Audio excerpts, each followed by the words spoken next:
ከፖሊሲ ጋር ተያይዞ በሌላም መልኩ ሊታይ ይችላል ብዬ ስለማስብ እንደ ሀሳብ መስጠት ስለፈለኩ ነው። አመሰግናለሁ።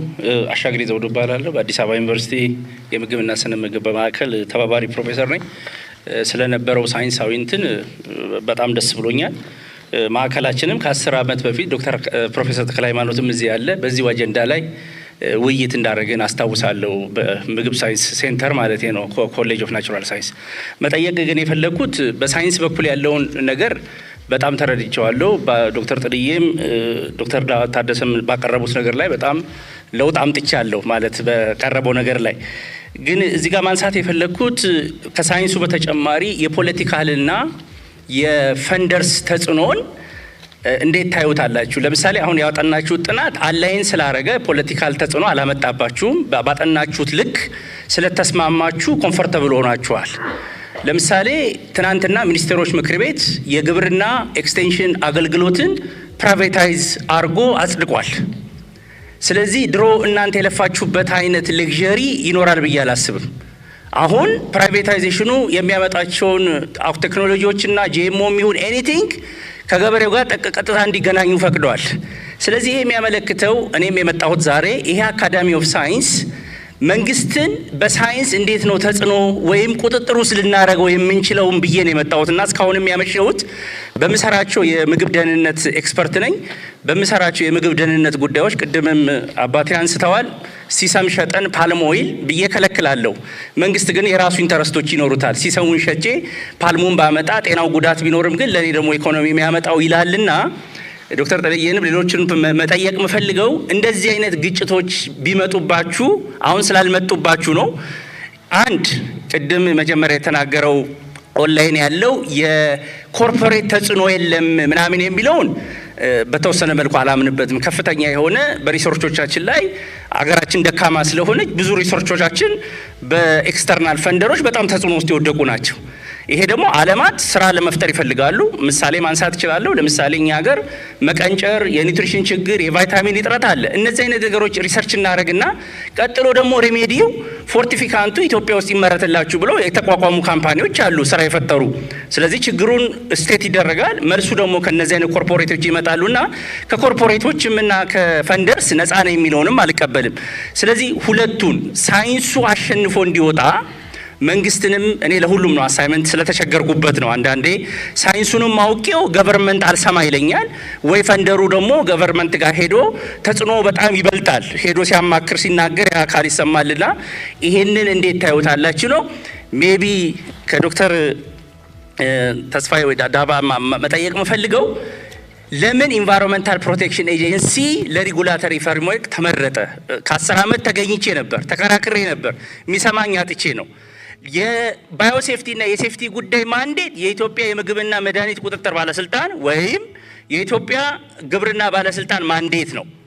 ግን አንዳንዴ ሌሎቹ ወይ በእውቀት አነስ ሲሉ ወይ ሲከብዳቸው ወይ ማስረጥ ሲፈልግ ወደ ደካማውና ወይም እሺ ወደሚለው የሚኬድበት አለና ጀኒውሊ በሳካው ልክ ሳይሆን መልስ ስለምፈልግ ለምንድን ነው ኢንፍሉዌንስ ሊደረግ ወደሚችለው አካባቢ ሊሄድ የሚችለው? ቅድምም ብላ ሬጉላተሪው በኢትዮጵያ ኢንቫይሮንመንታል ፕሮቴክስ የኢንቫይሮንመንታል አስፔክቱን አይ ካን አንደርስታንድ መግባታቸውን።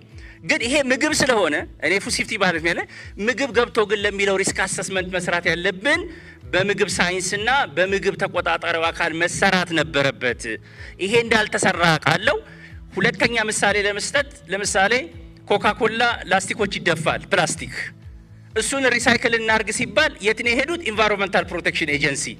እኛ ግን ያለው ምንድነው? ይሄ ነገር ሪሳይክል ሆኖ ለምግብ የሚውል ከሆነ ምግቡ ወደ ወዳችን ስለሚጋ መታየት ያለበት በኢንቫይሮንመንታል ፕሮቴክሽን ኤጀንሲ ሳይሆን በምግብ ቁጥጥር ባለስልጣንና በእኛ በምግብ ባለሙያዎች ነው ይባልና ይህንን አንዳንዴ አድሚት አድርገን ብንነጋገር ለማለት ነው። ጊዜ ፈልገው አመሰግናለሁ። ግን አካዳሚ ኦፍ ሳይንሱን ትልቅ አሳይመንት የምሰጠው ሳይንሱ ገቨርንመንትንና ኮርፖሬቶችን እንድንቀድማቸው 10 ዓመት የዘገየ ስለሚመስለኝ ይሄ ጉዳይ ታንክ ዩ። ባዮቴክኖሎጂና ጂኤምኦ እየለየን ብንነጋገር ጊዜ የምንቆጥብ ነበር፣ የበለጠ የምንማር ነበር ብዬ አስባለሁ። ቀጥዬ አስተያየቴን አጠር አድርጌ ነው መሀል ሰፋሪነት ይፈቀዳል ወይ ለማለት ነው።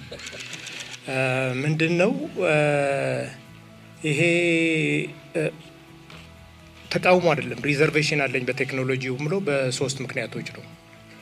አንዱ ይሄ ያሉን ቴክኖሎጂዎች አማጥን ተጠቅመናል ወይ? አይ ውጤቱ እኮ ስላልመጣ ነው የሚለው አልቀበልም። ውጤት ስላልመጣ እኮ ነው ወደ ባዮቴክኖሎጂ ወደ ጂኤምኦ ይሄድ ነው የሚለው አልቀበልም። የሪሰርች እና የገበሬ ምርታማነት ጋፕ እኮ አሁንም በጣም ሰፊ ነው እኮ በጣም ሰፊ ነው እና ያለን ቴክኖሎጂ አማጥን አልተጠቀምንም። ስለዚህ ይሄ አንዱ ጉዳይ ነው ሪዘርቬሽን የሚኖረኝ። ሁለተኛ ባዮሴፍቲ ሬጉሌሽን አለን የሚለው እዚህ ሀገር ላይ ታዳጊ ሀገር ላይ ብዙ ጊዜ ስትራቴጂ አለን፣ ፕላን አለን፣ ምን አለን ይባላል። መውጣት ላይ እኮ አይደለም ችግር፣ ይሰርጻል ወይ ኮሚኒቲው ላይ መስረጽ አለበት። ይወጣል ምርጥ እንዳውም በስትራቴጂ በፕላን ኢትዮጵያ ታዳጊ ሀገር አፍሪካ አንደኛ ይመስለኛል በዓለም። ዋናው ነገር እኮ ይወርዳል ወይ ነው እና እዛ ላይ ሪዘርቬሽን አለኝ እኔ። ኮምፎርታብል ቢያደርጉኝ ጓደኞቼ ደስ ይለኛል። እና እነዚህ ትንሽ ሪዘርቬሽን እንዲኖረኝ ቴክኖሎጂው ላይ ሌላው ይሄ ባዮዳይቨርሲቲ ሴንተር ነን የሚለው ላይ እንደው አንደርማይን አድርገን ባናየው ጥሩ ነው ይመስለኛል። ባዮዳይቨርሲቲ ሴንተር ነን እና ቴክኖሎጂው እናወዳድረዋለን ካልሆነ እንተዋለን የሚለው አይሰራም። አንዳንድ ቴክኖሎጂ ላይ ተወዳድረውና ካልሆነ ይቀራል የምትለው ሊሆን ይችላል። ባዮቴክኖሎጂ ላይ ጂኤምኦ ላይ እንደዛ ሌክቸር ያለን አይመስለኝም። አንዴ ከገባ ሲስተሙ ውስጥ እንመልሰዋለን የሚለው ነገር የሚሰራ አይመስለኝም። እነዚህ ሪዘርቬሽኖች ናቸው። ሌላው ግን አንዳንድ ጊዜ በጣም ፓሽንስ ራን ቬሪ ሃይ እና ጠቅላላ ቴክኖሎጂውን ከማሪዮስ የማድረግ ነገር ደግሞ እኔ አልቀበልም። ምክንያቱም በሳይንስ ዲስከቨሪ ፕሮግረስ በሳይንስ ኢንክሪሜንታል ነው። አንድ ቴክኖሎጂ ትገባበታለህ፣ መንገድ ያሳያል፣ በዛ ትሄዳለህ፣ እንደገና ሌላ ዲስከቨሪ ታገኛለህ። ስለዚህ ባዮቴክኖሎጂ ላይ እንደገና ራሴም ደገምኩት ባዮቴክኖሎጂ አንበል ብዬ እንደገና ራሴ እና ጂኤምኦ ቴክኖሎጂ ላይ እውቀቱን ማዳበር አለብን፣ ሳይንሱን ማዳበር አለብን ሀገራችን ውስጥ። ግን ያ ጂኤምኦ መጠቀም ላይ ባልኳቸው ምክንያቶች ትንሽ ሪዘርቬሽን አለ ለማለት ፈልጌ ነው። እውቀቱን ግን ሳይንሱን ግን ማስረጽ አለብን፣ ማዳበር አለብን። ምክንያቱም ወደ ሌላ ዲስከቨሪ ስለሚመራን ለማለት ፈልጌ ነው። አመሰግናለሁ። ጥሩ ታንክ ዩ ቬሪ ማች ሁላችሁም ለጠየቃችሁት። አሁን ብዙ አስተያየቶች ናቸው የተነሱት፣ የተወሰኑ ጥያቄዎች አሉ። ታንክ ዩ ከኢፒኤ የመጣው መልሱን ለመስጠት። ከዛ ውጪ ያሉት እኔ የተወሰኑ አንደኛው ጠንካራ ጎኑን አበዛችሁ የሚል እኔ መሰለኝ እንደውም ደካማ ጎኑ ይበዛ መስሎኝ ነበረ እና ስለዚህ እናንተ አድሬስ ታደርጋላችሁ የጠንካራ ጎኑ ላይ ብቻ ነው ወይ ሪስኮቹ ላይ ያታተኩሩም ወይ የሚለውን። የሬጉሌተሪ ጉዳዩን አንተ ትመልሰዋለህ። አንድ ጉዳይ የማንዴት ጉዳይ ነው። እሱ ቅድም ያልከው ኢንኮላቦሬሽን መስራት ነው። ከፉድ እንትን የመጣው ኢንኮላቦሬሽን መስራት ነው እንጂ በአጋጣሚ ጂኤምኦ ሲጀንትን ይሄ ባዮሴፍቲ ሪስክ አሴስመንት ሲጀመር ኔጎሽዬተሮች በአብዛኛው ከኢንቫይሮንመንት ነበሩ። ከኢንቫይሮንመንት ሚኒስትሪ ስለነበሩ ወደዛ ሄዶ ነው እንጂ ያ ማለት ሴፍቲ ሬጉሌተሪ ሲስተም ውስጥ የፉድ ኤንድ ምናምን ሴፍቲ የለበትም ማለት አይደለም። እናንተ እኛን እንስራው ብላችሁን ኢንሲስት ከምታደርጉ እኔ አድቫይዝ የማደርገው ምንድነው we have a stake here እና እኛም ልንገባበት ይገባል የሚለውን እንትን ብታደርጉ ጥሩ ነው። አካዳሚው ምን ማድረግ አለበት የሚለው መጨረሻ ሪማርኬ ላይ ትንሽ ሀሳብ እሰጣለሁ። በእነዚህ ሀሳብ እንትን አበዛችሁ ዶክተር ዘደቀ የምትለው ነገር ካለ ለአንተም 2 ደቂቃ እሰጥሃለሁ፣ ግን ያለ አይመስለኝም እንዳንተ እቺ ላይ ብቻ አበዛችሁት። የተነሱት ላይ ሀሳብ ልስጥ። በ2 ደቂቃ ከጨረስኩ ሞክራለሁ፣ ካልቻልኩ ደግሞ ይቅርታ ታደርግልኛለህ። ዶክተር መላኩ ያነሳኸው ከጥቅሙ አንጻር ብቻ የታየ ይመስለኛል።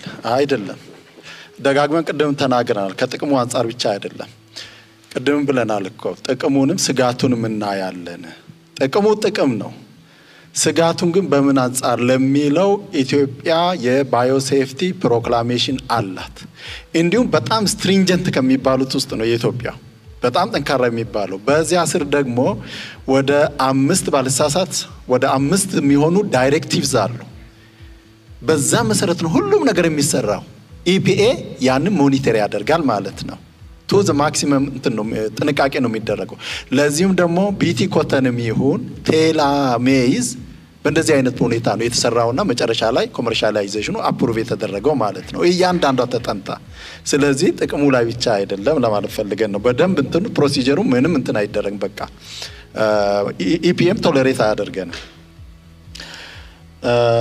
ችግሩ ከመጣ በኋላ ምናምን የተባለው አይደለም። ከመጀመሪያውኑ ነው በደንብ የሚጠናው ችግሩ ከመጣ በኋላ ሳይሆን ማለት ነው። ምክንያቱም ቀላል እንትን አይደለም እና ኒውትሪሽናል ኳሊቲም ቢታይ የተባለም ተነስቷል። እስካሁን ቢቲ በዓለም ላይ ያው ቢቲና ምንድነው እንትን ቶለራንስ ሄርቢሳይድ ቶለራንስ ነው በብዛት እንትን እየተደረገ ያለውና ገበያውን ብዙ እንትን ያለው ኒውትሪሽናል እንትን ያልተሰሩ ማለት አይደለም። እንደነ ጎልደን ራይስ አይነቶችም ተሰርቷል ግሎባሊ።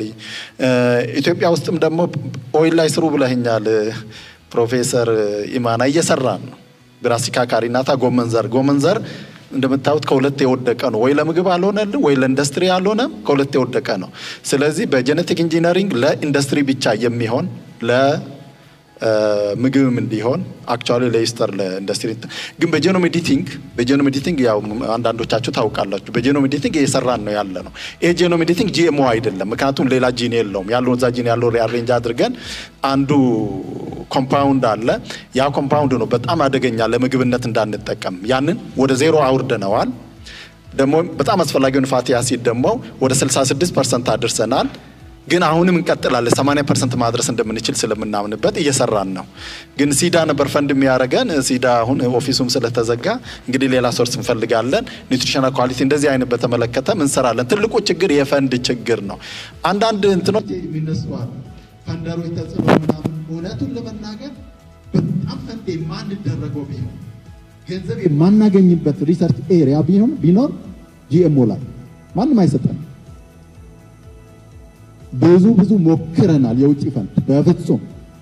ስለዚህ ሌሎች ላይ ነው እየሰራው ሞለኪውላር ብሪዲንግ ላይ ነው በብዛት እየሰራው ያለው ታሙ። ለምን በጂኤምኦ ፈንድ ስለማናገኝ ማለት ነው። አንዳንድ ሰው እንደው ተጽዕኖ ያደርጋሉ ምናምን ብላችሁ ልታስቡ ትችላላችሁ። በፍጹም አይደለም፣ አይፈልጉም። ጂኤምኦ አይታችሁን ኮመርሻላይዝ የሚያደርጉት እንትኖች ናቸው የያዙት። ቅድም እንዳላችሁ ነው ኮርፖሬት ያላቸው። ምክንያቱም እነሱ ፕሮፊት ነው የሚፈልጉት እና ስለዚህ እዛ ጋር እንትን ብናደርግ የራሳችን እንደ ብራዚል ቅድም ተናግሬያለሁ የራሳችን ቢኖር በጣም ወሳኝ ነው። ገቨርንመንት ፈንድ የሚያደርገው ቢኖርም በጣም ወሳኝ ነው ብዬ አስባለሁ። ስለዚህ የስኳር ድንቹንም የተባለው ሲስ ጀነሲስ የምንለው አይነት ነው። እንደ ሌላው ጂኤምኦ ብዙ የሚያከራክርም አይደለም። ጂኑ ከአንዱ ስኳር ድንች ወደ ሌላው ስለሆነ ነው።